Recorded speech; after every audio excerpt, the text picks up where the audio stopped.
ফজরের 2 রাকাত সুন্নাত এ পুরো দুনিয়া আর দুনিয়াতে যা কিছু আছে সব কিছুর চাইতে উত্তম।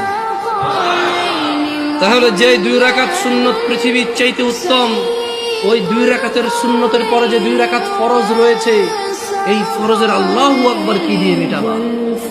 এই ফরজের সামি আল্লাহু লিমান হামিদা কি দিয়ে মিটাবা? কত টাকার মালিক হয়েছে তুমি নামাজের কাফারা দিবা? যেখানে সুন্নত 2 রাকাতের মূল্য পুরো পৃথিবীর সমস্ত সম্পদ বিক্রি করে যদি একটা স্বর্ণ কিনা হয়, ওই স্বর্ণকে যদি এক পাল্লায় রাখা হয়, আর ফজরের 2 রাকাত সুন্নতকে যদি এক পাল্লা রাখা হয়, ফজরের 2 রাকাত সুন্নত ভারী।